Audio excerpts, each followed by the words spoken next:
ऋषि कहते हैं, राजन, नंदा नाम की देवी जो नंद से उत्पन्न होने वाली हैं, उनकी यदि भक्तिपूर्वक स्थिति और पूजा की जाए तो वे तीनों लोगों को अपने उपासक के अधीन कर देती हैं। उनके श्री अंगों की कांति कनक के समान उत्तम है। वे सुनहरे रंग के सुंदर वस्त्र धारण करती हैं। उनकी आभा सुवर्ण के तुल्य है तथा वे सुवर्ण के ही उत्तम आभूषण धारण करती हैं। उनकी 4 भुजाएं कमल, अंकुश, पाश और शंख से सुशोभित हैं। वे इंदिरा, कमला, लक्ष्मी, श्री तथा रक्तांबुज, वासना आदि नामों से पुकारी जाती हैं। निष्पाप नरेश, पहले मैंने रक्तदंतिका नाम की जिन देवी का परिचय दिया है, अब उनके स्वरूप का वर्णन करूंगा, सुनो।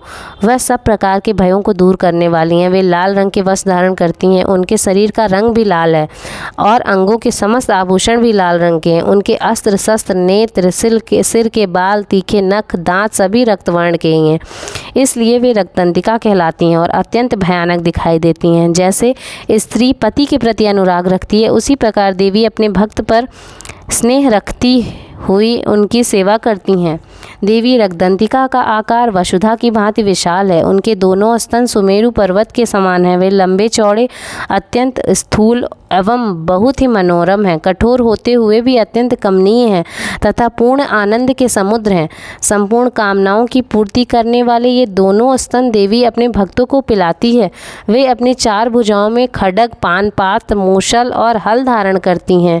ये ही रक्त चामुंडा और योगेश्वरी देवी कहलाती हैं। इनके द्वारा संपूर्ण चराचर जगत व्याप्त है। जो इन रक्तदंतिका देवी का भक्तिपूर्वक पूजन करता है, वह भी चराचर जगत में व्याप्त होता है। वह यथेष्ट भोगों को भोग कर अंत में देवी के साथ सायुज्य प्राप्त कर लेता है। जो प्रतिदिन संरक्षण रूप सेवा करती हैं, ठीक उसी तरह जैसे पतिव्रता नारी अपने प्रियतम पति की परिचर्या करती है।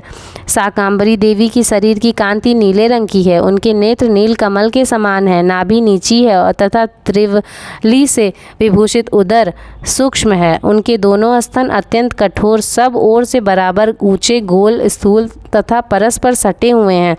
वे परमेश्वरी कमल में निवास करने वाली हैं और हाथों में बाणों से भरी मुष्टि, कमल, शाक समूह तथा प्रकाशमान धनुष धारण करती हैं। वह शाक समूह अनंत मनोवांछित रसों से युक्त तथा तृषा और मृत्यु के भय को नष्ट करने वाला है तथा फूल, पल्लव, मूल आदि एवं फलों से संपन्न है।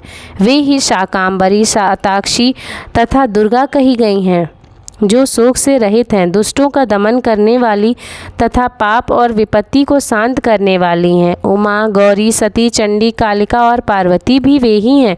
जो मनुष्य शाकंभरी देवी की स्तुति, ध्यान, जप, पूजा और वंदन करता है, वह शीघ्र ही अन्न, पान एवं अमृत रूप अक्षय फल का भागी होता है। भीमा देवी का वर्ण भी नील है। उनकी दाढ़ें और दांत चमकते रहते हैं। उनके नेत्र बड़े बड़े हैं। स्वरूप स्त्री का है। स्तन गोल गोल और स्थूल है। वे अपने हाथों में चंद्रहास नामक खड्ग, डमरू, मस्तक और पानपात्र धारण करती हैं। वे ही एक वीरा, कालरात्रि तथा कामदा कहलाती हैं। इन नामों से प्रशंसित होती हैं। ब्राह्मणी देवी की कांति विचित्र है। वे अपने तेजोमंडल के कारण दुर्धर्ष दिखाई देती हैं। उनका अंगराग भी अनेक रंग का है तथा वे विचित्र विचित्र आभूषणों से विभूषित हैं। चित्र, भ्रमरपाणी और महामारी आदि नामों से उनकी महिमा का गान किया जाता है। राजन, इस प्रकार जगन माता चंडिका देवी की ये मूर्तियां बतलाई गई हैं, जो कीर्तन करने पर कामधेनु के समान संपूर्ण कामनाओं को पूर्ण करती हैं। यह परम गोपनीय रहस्य है। इसे तुम्हें किसी से नहीं बतलाना चाहिए। दिव्य मूर्तियों का यह आख्यान मनोवांछित फल देने वाला है। इसलिए पूर्ण प्रयत्न करके तुम निरंतर देवी के जप में लगे रहो। सप्तशती के मंत्रों के पाठ मात्र से मनुष्य 7 जन्मों में उपार्जित ब्रह्म हत्या सदृश घोर पातकों एवं समस्त कल्प शोषों से मुक्त हो जाता है। इसलिए मैंने पूर्ण प्रयत्न करके देवी के गोपनीय से भी अत्यंत गोपनीय ध्यान का वर्णन किया है, जो सब प्रकार के मनोवांछित फलों को देने वाला है।